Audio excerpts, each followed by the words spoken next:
Welcome back to my channel. আমি সর্বাণী, আমার চ্যানেলে তোমাদের সকলকে জানাচ্ছি স্বাগত। Hello, good morning.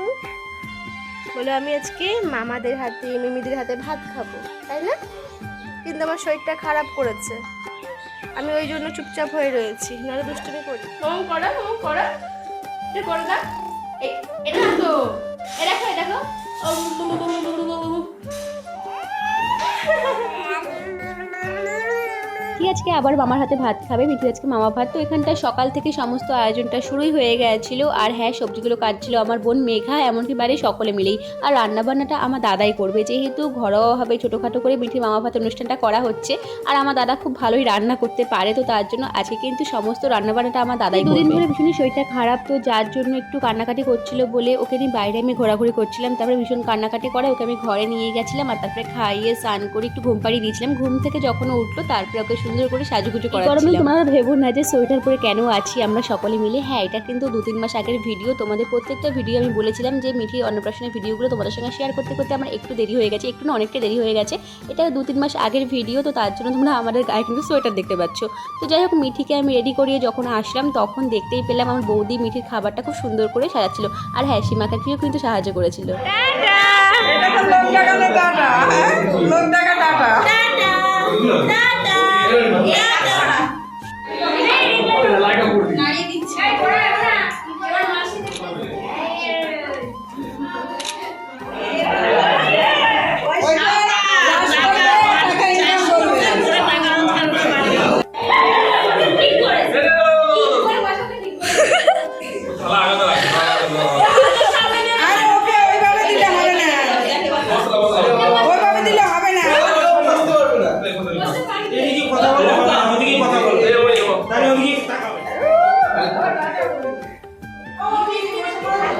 চাটনি একটু মুখে দেখা, মিষ্টি পরে দে, চাটনিটা দে।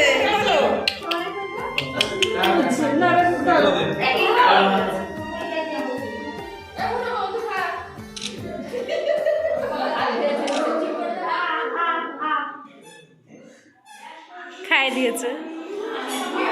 ওরে বাবালে, মিমিকে খাই দাও।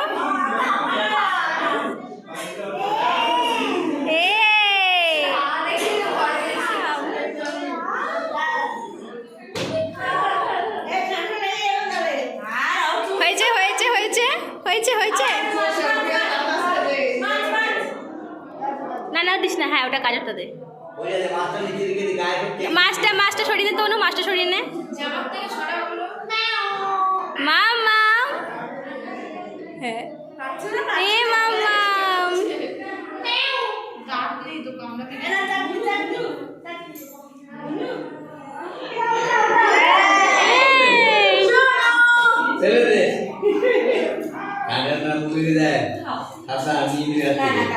ভীষণই মজা করছিল। ওর মিমিরা ওকে সামলাচ্ছিল। আমি এখানটায় এসে দেখলাম মিঠির পাপা এখানটায় খাবার পরিবেশন করছিল, আর আমার দাদাও কিন্তু খাবারটা পরিবেশন করছিল।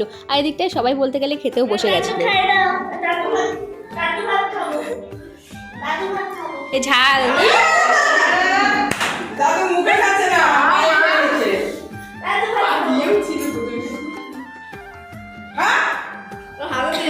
আমার বোন এই ভিডিওটা তুলে রেখেছিল, না হলে তো অনেকে একটা শর্ট ভিডিও দেখার পর আমাকে মেসেজ করছিল যে বেকার বেকার একটু মজার জন্য মিঠিকে দিয়ে খাবার আমরা অপচয় করছিলাম। শুধু ছোট টুকরো নেবে না, গোটাটাই টেনে দিচ্ছে। এ বাবা নিয়ে নিয়েছে।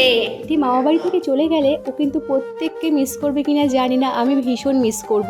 কারণ এখানটায় মিঠির প্রিয়াঙ্কা মিমি রয়েছে, এমনকি অন্বেষা মিমি, এমন সবাই রয়েছে। ওকে ভীষণই সবাই ভালোবাসে। তো এখানটায় ওর প্রিয়াঙ্কা মিমি ওকে একটু ভাত খাইয়ে দিচ্ছে। তো আমরা যখন এখান থেকে চলে যাবো, মিঠির কতটুকু কি মনে থাকবে আমি জানি না। আমি কিন্তু প্রত্যেকটা মানুষকে ভীষণই মিস করি। সকাল থেকে ভীষণই ব্যস্ত থাকার কারণে মিঠিকে একটুও কোলে নিতে পারিনি, তো এখন মিঠিকে একটুখানি কোলে নিই। নাচো নাচো কি? হ্যাঁ, ও প্লেন। নাচো নাচো নাচো নাচো নাচো, এদিকে এদিকে নাচো নাচো নাচো নাচো। মানে একটু ছাদে রিলস বানাতে এসেছিলাম বিয়ের পর, এটাই লাইফ মেয়েদের।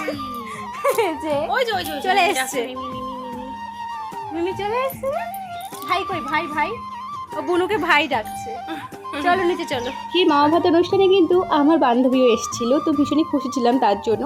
তো এখানটায় সমস্ত অনুষ্ঠানের পরে মিঠিকে নিয়ে চলে এসেছিলাম ডাক্তারের কাছে চেক আপ করানোর জন্য, কারণ দুদিন ধরে মিঠির শরীরটা খারাপ করেছে তার জন্য।